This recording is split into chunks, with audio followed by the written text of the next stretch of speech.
देते हुए कहता है, वो जानने के लिए तुम्हें मेरी किताब के दूसरे भाग के आने का इंतजार करना पड़ेगा, समझे? अच्छी मार्केटिंग स्ट्रैटेजी है सर, किताब बेचने की। वो तो होगी जगदीश, किताब बेचता हूँ और उस किताब के साथ अपने दर्द भी, तो उन आंसुओं के पैसे तो वसूलूंगा ही ना। बस एक बात दिमाग में रखना कि कोई भी इंसान बुरा नहीं होता, उसे बुरा बनाया जाता है। मतलब यक्षिणी बुरी नहीं थी, उसे बुरा बनाया गया था, है ना सर? मैंने कहा ना, अब मैं किसी सवाल का जवाब नहीं दूंगा। जो जानना है किताब का दूसरा भाग पढ़ के जानना, समझे? बात करते करते लेखक की सिगरेट खत्म होने वाली थी और उसमें बस 1-2 कश ही बचे थे। जगदीश हिचकिचाते हुए फिर लेखक से पूछता है, सर एक बात पूछूं? तुम नहीं मानने वाली ना? ठीक है, पूछो।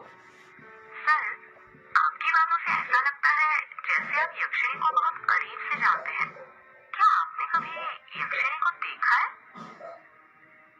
सवाल सुनकर लेखक एकदम चुप हो जाता है। उसके चेहरे के एक्सप्रेशंस देखकर ऐसा लग रहा था जैसे वो किसी सोच में डूब गया हो और उसको कुछ ऐसा याद आ गया हो जो वो जगदीश को नहीं बताना चाहता था। जगदीश लेखक पर दबाव बनाते हुए पूछता है, क्या हुआ सर?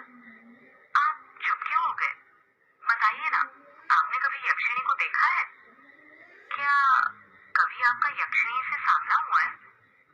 लेखक सिगरेट का कश लेकर धीरे से कहता है,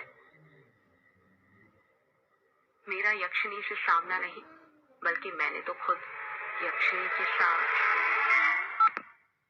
लेखक ने इतना ही कहा था कि तभी फोन कट हो जाता है। लेखक अपना मोबाइल देखते हुए कहता है, अरे ये क्या, फोन कैसे कट गया? लगता है नेटवर्क चले गया। ये गांव में यही प्रॉब्लम रहती है यार, पता ही नहीं चलता कब नेटवर्क आता है और कब चले जाता है। इतना कहकर लेखक उसकी कुर्सी के बगल में रखी बैसाखी के सहारे खड़ा हो जाता है।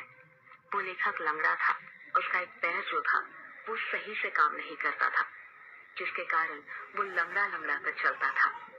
उस लेखक ने बैसाखी के सहारे अभी 1-2 कदम ही आगे बढ़ाए थे कि तभी कमरे की लाइट अपने आप बंद चालू होने लग जाती है।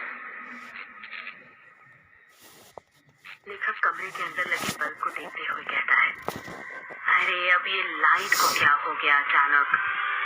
देखते ही देखते लाइट पूरी तरह बंद हो जाती है और कमरे के अंदर चारों तरफ अंधेरा छा जाता है।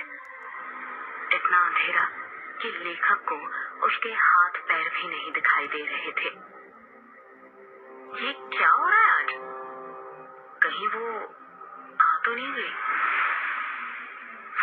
नहीं, ऐसा नहीं हो सकता, वो नहीं आ सकती। लेखक ने खुद से इतना ही कहा था कि तभी कमरे का दरवाजा जो बंद हुआ था वो अपने आप खुल जाता है। दरवाजे के बाहर से हल्की सी सफेद रोशनी आ रही थी। लेखक जल्दी जल्दी बैसाखी के सहारे दरवाजे के पास जाने लग जाता है। तभी कोई उसका पैर पकड़ लेता है और वो धड़ाम से नीचे गिर जाता है। मेरा पैर! लेखक धीरे अपने पैर की तरफ देखने लग जाता है, पर अंधेरा इतना ज्यादा था कि उसे कुछ दिखाई नहीं दे रहा था। लेखक जैसे ही अपना हाथ अपने पैर पर रखता है, उसको महसूस होता है कि उसका हाथ किसी दूसरे के हाथ के ऊपर रखा हुआ था। लेखक डर जाता है और झट से अपना हाथ अपने पैर से हटा लेता है। तभी उसे एहसास होता है कि अब किसी ने उसका पैर नहीं पकड़ा हुआ था। लेखक जितनी फुर्ती के साथ रेंगते रेंगते दरवाजे के पास जा सकता था, उतनी फुर्ती से जाने लग जाता है। लेखक दरवाजे के पास पहुंचा ही था कि तभी वो दरवाजा अपने आप बंद हो जाता है।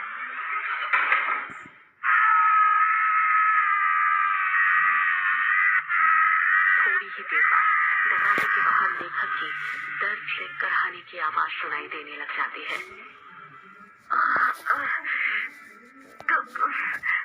कौन तुम? मैं यक्षिणी, तेरी मौत।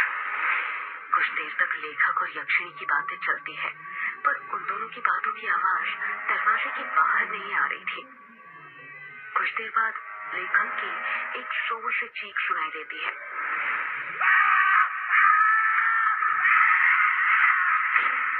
ये एक ऐसी चीख थी जो दिल को दहला कर रख दे। अगले ही पल दरवाजे के नीचे से लेखक का खून बहकर दरवाजे के बाहर आने लग जाता है। 13 साल बाद ट्रेन जो कि तेज रफ्तार के साथ पटरी पर भागी जा रही थी, ठीक उस तरह जिस तरह हमारी जिंदगी भागती है। फर्क इतना है, ट्रेन स्टेशन आने पर रुकती है, पर हमारी जिंदगी कभी नहीं रुकती जब तक हमारी सांसें न रुक जाए। युग जिसकी उम्र 26 साल, गोरा रंग, चेक शर्ट, ब्लैक पैंट पहनकर विंडो सीट पर बैठा हुआ था और अपने कानों में हेडफोन डालकर पॉकेट एफएम पर भूतिया कहानी मेघ एक श्राप सुन रहा था। कहानी सुनते हुए ही युग विंडो के बाहर दिख रहे मेघालय के गारो पहाड़ की हसीन वादियों का मजा ले रहा था। वही गारो पहाड़ जिसका नामकरण तिब्बती तथा बर्मी जनजाति गारो पर हुआ था। गारो पहाड़ नीच चट्टान का बना हुआ था। पहाड़ों को चारों तरफ से सफेद बादलों ने घेर लिया था, जिन्हें देखकर ऐसा लग रहा था कि पहाड़ों ने बादलों की सफेद चादर ओढ़ कर रखी हुई हो। उन्हीं बादलों को देखते हुए युग की आंख लग जाती है। अभी थोड़ी देर पहले युग की आंख लगी ही थी कि तभी उसे एक एहसास होता है कि कोई उसका हाथ छू रहा था। कोई बार बार युग का हाथ पकड़कर हिला रहा था। युग बौखलाहट के साथ उठ जाता है और जब अपनी आंखें खोलता है तो देखता है कि उसके चेहरे के जस्ट सामने एक बुढ़े का चेहरा था जो बड़ी बड़ी आंखें करके उसे घूर रहा था। उस बूढ़े ने सफेद मटमैली सी धोती पहनी हुई थी। उसके हाथ पैर कपकपा रहे थे। युग सोचने लग जाता है कि पहले तो ये बूढ़ा मेरे सामने नहीं बैठा था, ये पूरी सीटें खाली थी, अचानक कहां से आ गया। अगले ही पल युग खुद ही के इस सवाल का जवाब ढूंढ लेता है और मन ही मन सोचता है, लगता है जब मेरी आंख लग गई थी तभी आकर बैठ गया था। युग गुस्सा करते हुए कहता है कि क्या हरकत है बाबा।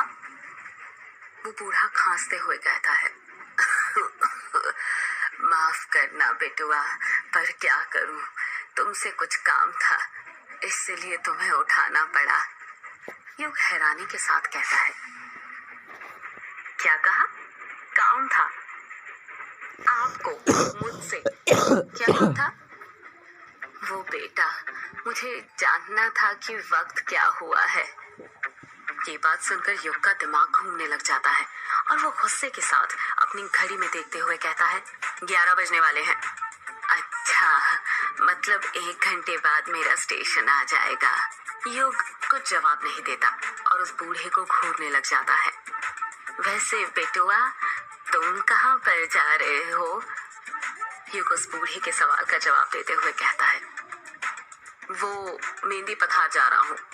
मतलब तुम भी मेहंदी पथार जा रहे हो? युग उस बूढ़े के सामने उंगली करते हुए कहता है, मतलब आप भी? हाँ बेटुआ, चलो अब सफर आसान हो जाएगा। जब कोई बात करने वाला मिल जाता है ना तो सफर जल्दी कट जाता है। तुम मेहंदी पथार में कहाँ पर जा रहे हो? मेहंदी पथार से 5 किलोमीटर दूर है बंगला मुड़ा गांव, वहीं पर जा रहा हूँ। बंगला मुड़ा में तुम्हारे रिश्तेदार रहते हैं क्या? नहीं, बंगला मुड़ा गांव में तो नहीं, पर रोंग कामुचा गांव में रहते हैं। अरे ये क्या बात हुई बेटा, जब तुम्हारे रिश्तेदार रोंग कामुचा गांव में रहते हैं तो फिर तुम बंगला मुड़ा गांव क्यों जा रहे हो? इस सवाल को सुनकर युग खामोश हो जाता है। ऐसा लग रहा था जैसे उस बूढ़े ने युग की दुखती नब्ज पर हाथ रख दिया था, कुछ ऐसा पूछ लिया हो जिसका जवाब वो शायद अपने आप को भी नहीं देना चाहता था। बूढ़ा अपनी बात को आगे जारी रखते हुए कहता है, चलो नहीं बताना है तो मत बताओ। बंगला मुड़ा में कहाँ पर रुकने वाले हो बेटा? के बाहर जो ग्रेवयार्ड कोठी पड़ती है ना, उसी में रुकने वाला हूँ। वो बूढ़ा हैरानी के साथ कहता है, वो अंग्रेजों के जमाने की कोठी जिसे कब्रिस्तान पर बनाया गया था। हाँ, वही ग्रेवयार्ड कोठी, पर वो तो पिछले 13 साल से बंद है ना। हाँ बंद है, पर अब नहीं रहेगी। मैं आज रात ही उस कोठी को खोल दूंगा। नहीं बेटुआ, ऐसा मत करना। तुम्हें उस ग्रेवयार्ड कोठी के बारे में नहीं पता क्या? क्या नहीं पता? आप साफ साफ कहेंगे, क्या कहना चाहते हैं? अगर तुम बचपन में उस गांव में रहे हो तो ये तो पता ही होगा कि यक्षिणी कृष्णोई नदी के पास भटका करती थी। युग उस बूढ़े की बात का कुछ जवाब नहीं देता है। वो गौर से उसकी बातों को सुन रहा था। वो बूढ़ा अपनी बात को आगे जारी रखते हुए कहता है, तुम्हें पता है उस यक्षिणी के एक नहीं 2 ठिकाने थे। पहला कृष्णोई नदी और दूसरा ग्रेवयार्ड कोठी। युग हैरानी के साथ कहता है, क्या कहा? ग्रेवयार्ड कोठी? हाँ, ग्रेवयार्ड कोठी। गांव के लोगों ने कई बार यक्षिणी को ग्रेवयार्ड कोठी के पास भी भटकते देखा था। यक्षिणी हर पूर्णिमा और अमावस्या की रात मर्दों के साथ संभोग करके उनके दिल का खून चूसकर उन्हें मार दिया करती थी। इसका मतलब पापा ने बचपन में जो कहानी मुझे सुनाई थी वो कोई कहानी नहीं बल्कि हकीकत थी। बेटुआ, किस कहानी की बात कर रहे हो तुम? बूढ़े की बात सुनकर युग अपने अतीत की यादों में खो। उसको याद आता है वो पल जब वो 10 साल का था और अपने पिता से बातें कर रहा था।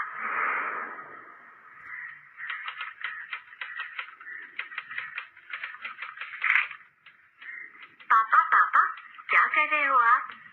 युग ने प्यार से पूछा। कुछ नहीं बेटा, कहानी लिख रहा हूँ। युग के पिता ने टाइपराइटर पर कहानी टाइप करते हुए कहा। क्या कहा पापा? कहानी? कौन सी कहानी लिख रहे हैं आप? यक्षिणी की कहानी बेटा। पापा, मुझे भी यक्षिणी की कहानी सुनाइए ना। नहीं बेटा, तुम अभी बहुत छोटे हो, तुम डर जाओगे। जब बड़े हो जाओगे तब सुनना, ठीक है? युग उदास हो जाता है और मुंह बनाते हुए कहता है, प्लीज पापा सुनाइए ना, मैं नहीं डरूंगा, प्रॉमिस। और आप ही कहते हैं ना कि अब तो मैं बड़ा हो गया हूँ और बच्चे डरते नहीं हैं बल्कि डराते हैं। तो प्लीज पापा मुझे यक्षिणी की कहानी सुनाइए ना। युग जिद करने लग जाता है और युग की जिद के आगे उसके पापा हार मान जाते हैं और उसे यक्षिणी की कहानी सुनाने लग जाते हैं। कहते हैं ये जो अपनी कृष्णोई नदी है ना, बहुत सालों से वहां पर यक्षिणी डायन रहा करती थी। युग हैरानी के साथ कहता है, ये बंगला मुड़ा और रोंकामुचा गांव के बीच में जो नदी पड़ती है वहीं पर पापा? हाँ बेटा, वहीं पर। ये जो यक्षिणी होती है ना, ये जंगलों में या पानी वाली जगहों के पास पाई जाती है। हर पूर्णिमा और अमावस्या के दिन आने जाने वाले मुसाफिरों को जो रात में नदी पार किया करते थे, उन्हें ये लुभाती थी और अपने रूप जाल में फंसाकर अपना शिकार बनाया करती थी। कहते हैं यक्षिणी को कमल और चमेली के फूल बहुत पसंद होते हैं। वो हमेशा उसे अपने पास रखा करती थी। जिन पुरुषों को यक्षिणी अपना शिकार बनाती थी, उन्हें वो सबसे पहले कुछ खाने को दिया करती थी। खाने का? पर क्यों पापा? वो इसलिए बेटा, क्योंकि वो उस खाने में ऐसा मंत्र फूंकती थी कि जो भी पुरुष उसे खाता था वो उसके वश में हो जाता था। ऐसे ही एक बार यक्षिणी ने एक पुरुष को अपना शिकार बना लिया और उसे अपने वश में करने के बाद उसके साथ संभोग करने लग। युग बीच में ही बोल पड़ता है, ये संभोग क्या होता है पापा? युग का सवाल सुनकर युग के पिता चुप हो जाते हैं और वो बात को घुमाते हुए कहते हैं, ये आपके मतलब की चीज नहीं है बेटा। आप अभी छोटे हो ना, जब आप बड़े हो जाओगे तब हम इसका मतलब आपको बताएंगे। अभी आप कहानी पर ध्यान दो। ठीक है पापा, फिर आगे क्या हुआ? संभोग करने के बाद यक्षिणी अपने असली रूप में आ जाती थी। यक्षिणी का असली रूप बेहद डरावना होता है, इतना डरावना कि जिसे देखकर किसी की भी दिल की धड़कनें थम जाए। अपने असली रूप में आने के बाद यक्षिणी अपने शिकार के दिल का खून चूस लेती थी। पर वो ऐसा क्यों करती थी पापा? क्या वो बुरी औरत थी? नहीं बेटा, यक्षिणी बुरी औरत नहीं थी, बल्कि वो तो बहुत अच्छी औरत थी, दूसरे लोक से आई हुई एक अप्सरा की तरह। तो फिर पापा वो आदमियों के साथ वो क्या बोला था आपने? हाँ याद आया, संभोग करके क्यों मार देती थी? युग के पिता कुछ याद करते हुए कहते हैं, अभिशाप के कारण बेटा। कैसा अभिशाप पापा? बेटा, वो अभिशाप ये था कि युग के पिता ने इतना कहा ही था कि बाहर के कमरे से युग की माँ की आवाज सुनाई देती है। युग बेटा, ओ युग बेटा, चलो आओ, खाना खा लो, खाना बन गया है। युग अपनी माँ को मना करते हुए कहता है, नहीं माँ, मुझे अभी खाना नहीं खाना है, मैं पापा से कहानी सुन रहा हूँ। क्या कहा? कहानी सुन रहे हो? तुम्हारे पापा को कहानी लिखने और सुनाने के सिवा और कुछ आता भी है? जब देखो दिन भर कहानी लिखते रहते हैं, खुद तो बिगड़े हुए हैं ही, तुम्हें भी बिगाड़ने पर तुले हुए हैं। चलो जल्दी आओ खाना खाने, मैंने खाने की थाली बना ली है तुम्हारे लिए। नहीं माँ, मैं नहीं आ रहा, कहानी खत्म होने के बाद ही आऊंगा। क्या कहा? नहीं आ रहे? लगता है मुझे ही आना पड़ेगा। रुको, अभी बेलन लेकर आती हूँ, तभी तुम मानोगे। पायल की बजने की आवाज सुनाई देने लग जाती है। ऐसा लग रहा था जैसे युग की माँ युग के कमरे की तरफ आ रही हो। कुछ ही देर में युग की माँ हाथों में बेलन लेकर उस कमरे में आ जाती है। युग को उसकी माँ का चेहरा दिखाई नहीं दे रहा था, क्योंकि उसकी बचपन की यादों में उसकी माँ का चेहरा मिट चुका था। उसे नहीं पता था कि उसकी माँ कैसी दिखती थी। उसको उसकी माँ की बातें तो सारी याद थी, पर उनका चेहरा नहीं। युग की माँ उसका कान पकड़ते हुए कहती है, तो क्या कह रहे थे बेटा तुम? कि तुम्हें खाना नहीं खाना? जरा एक और बार बोलना। युग चीखते हुए कहता है, अरे माँ, कान छोड़िए, दर्द हो रहा है माँ, कान छोड़िए, कान तो छोड़िए, माँ, दर्द हो रहा है माँ। मामा कहते हुए ही युग अपने अतीत की यादों में से बाहर आ जाता है। जब युग अपनी आंखें खोलता है तो देखता है कि उस बूढ़े ने उसका हाथ पकड़ा हुआ था और उसे हिला हिला कर पूछ रहा था, अरे ओ बेटुआ, कहाँ खो गए? ठीक तो हो तुम? और ये मामा क्यों बोल रहे हो? अरे बेटुआ। युग बूढ़े की बात का जवाब देते हुए कहता है, कुछ नहीं बाबा, ठीक हूँ मैं तो डर ही गया था। युग बूढ़े की आंखों में देखते हुए कहता है, बाबा, एक बात पूछनी थी आपसे, क्या वो यक्षिणी अभी भी मर्दों को अपना शिकार बनाया करती है? Hello friends,